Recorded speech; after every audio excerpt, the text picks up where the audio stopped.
Hello and welcome to the Purgatorians Cast and Reviews. In this series, you shall be able to find out more information about the cast, what other projects they are currently working on, as well as their views about the character in the show. Today we have Hedge T Haiden, who voices Abraham Montgomory in the show. Thank you, Hedge, for joining us. Thank you as well. It's a pleasure to be here.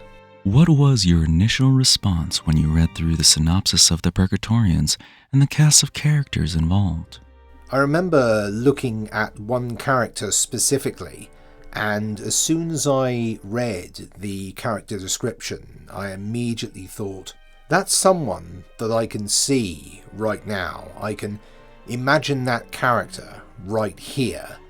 That's the kind of imagery that I like, when you can immediately bring that character to life in your mind.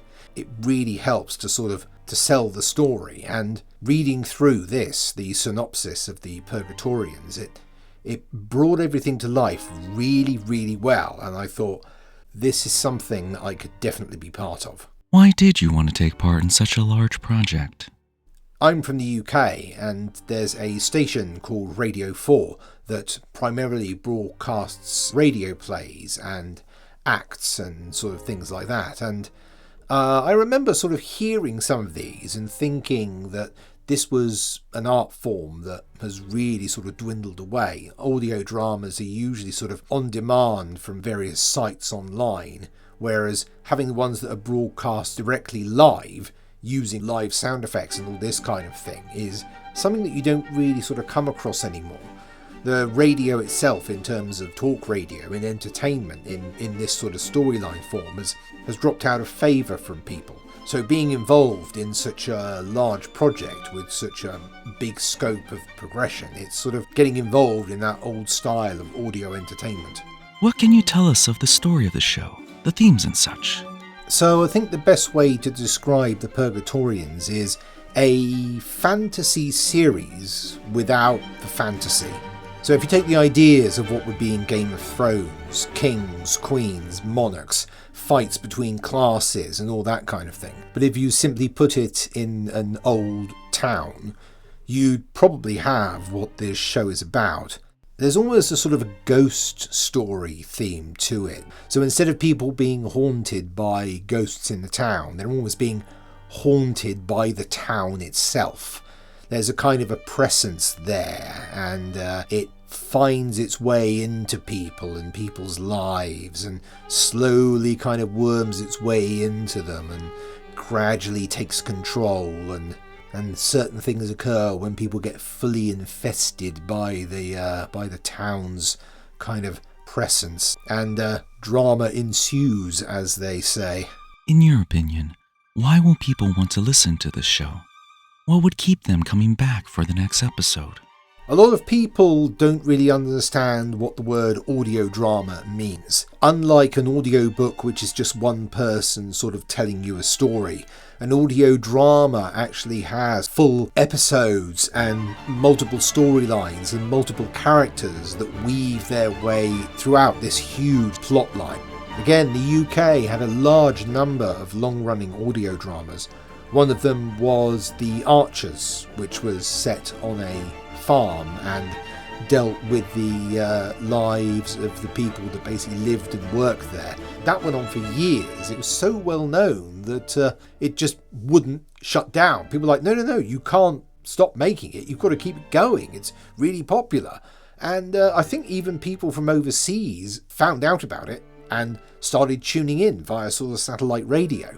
And when something like that gains enough momentum and steam, it starts getting a life of its own, at which point it just has to keep going. So even just listening to one episode, it may be something that just grabs you. And I think with the idea of this town that has this kind of almost sort of intelligence to it, I think that's something that has never really been done before. To have a whole town that's kind of got this life within it, I don't think that's ever been done before. So I think that's going to be the high selling point of this. Please, tell the viewer something about your character you are voicing. So I play Abraham Montgomory. He is the overseer of a country called Serentia, which is where the Purgatorians is set. He's basically the ruler of this country. He wants to make sure that it's run well. He wants to make sure that everybody understands that this is a place that needs to be taken care of, and everybody needs to be happy there. And he is very old. I think he's the oldest character in the production. It's taking its toll on him. Is he going to have to give up that position? Or is he simply going to try and keep going until he just runs out of energy? Because it's quite a tough gig and he's getting on a bit. What do you feel will be the hardest part of bringing your character to life? Abraham's very old, so I've got to create this idea of the voice that he's probably doesn't look all that appealing. He's probably got skin that's very wrinkled. He's probably got eyes that are very sunken in. He's probably very pale. He's got sort of liver spots everywhere, and his hands are almost entirely a bag of bones, but he's still somehow clinging on to life and playing a character who is probably at death's door all the time, but still managing to hold on is quite tough, because I've got to portray someone who's frail but still desperately clinging on, and it's got to be a balancing act between that old crotchety old man and a strength inside that doesn't want to give up. So it's those two odds that are fighting against each other within this old sack of flesh that's walking around. If your character is to die in the show, how would you want this to happen? I think if Abraham were to die, I think he'd have to go up against death.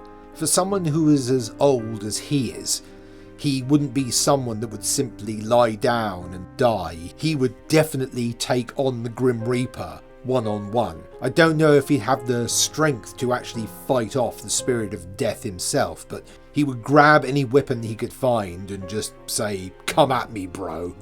And I think that was the way I'd like it to happen. A showdown between Abraham Montgomery and death himself.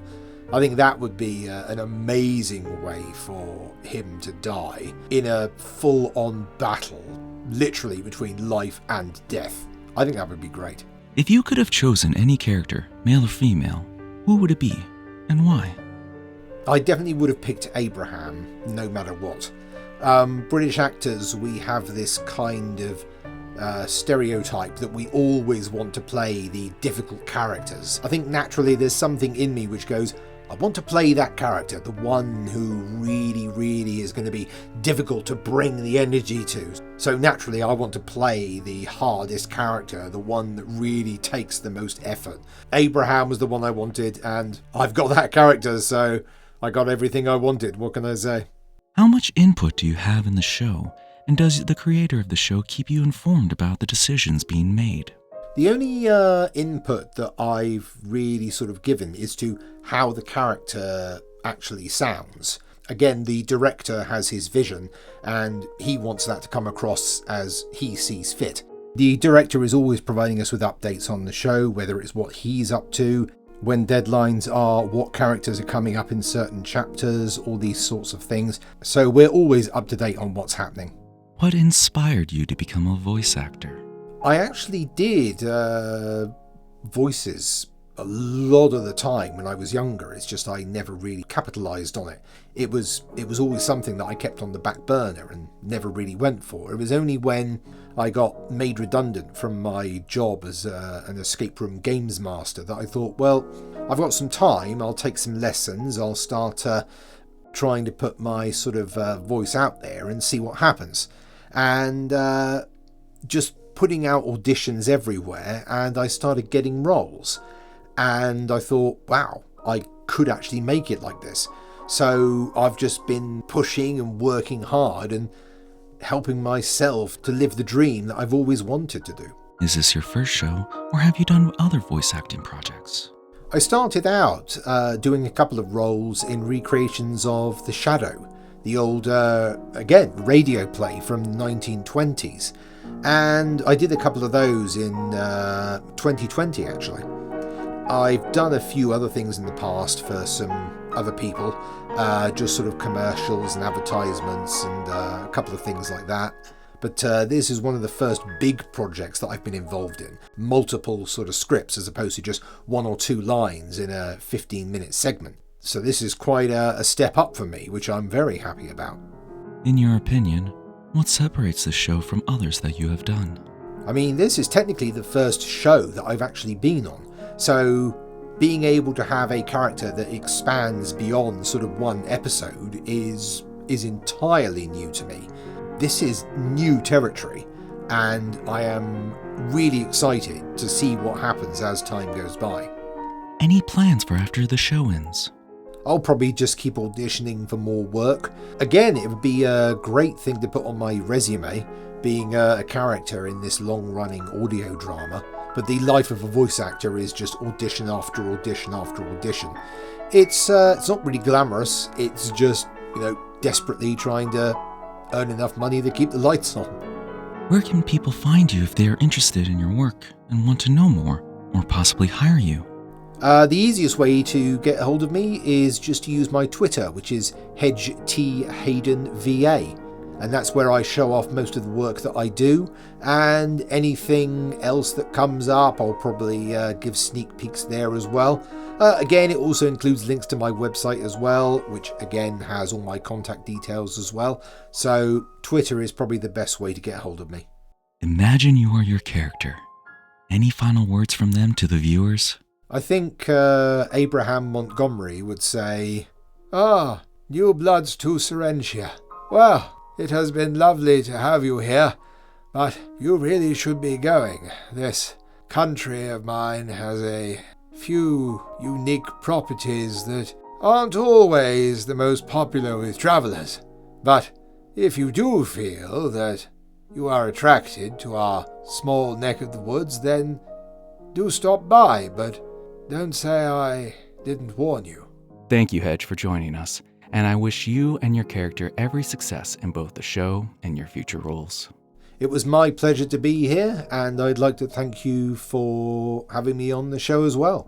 If you at home would like to take a look at the other projects Hedge T Haiden has worked on, is currently working on, and for any further information, please check the description of the video. If you're looking forward to the start of the show and this has piqued your interest, please do not forget to like, subscribe, and leave a comment below to let us know. If you would like to support the show, Patreon members will receive 1 week ad-free and uncensored early access to all shows, amongst other benefits such as exclusive director and cast commentary videos and the ability to be credited in the description if you would like to submit your reactions and they are chosen for a montage video.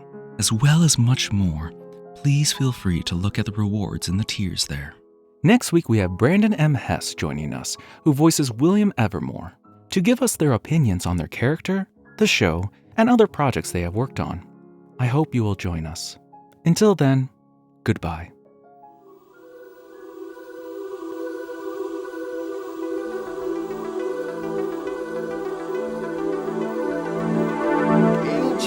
Surprise the face, talks about the people going under.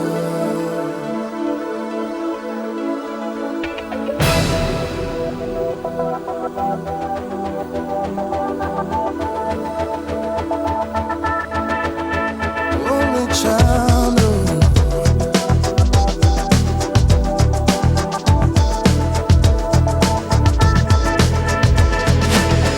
a man decides after 70 years that what he goes there for is to unlock the door, while those around him criticize and sleep.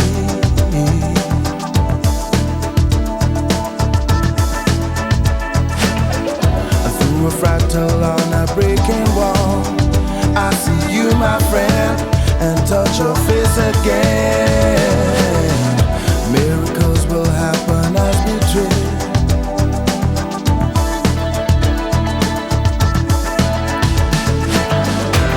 But we're never gonna survive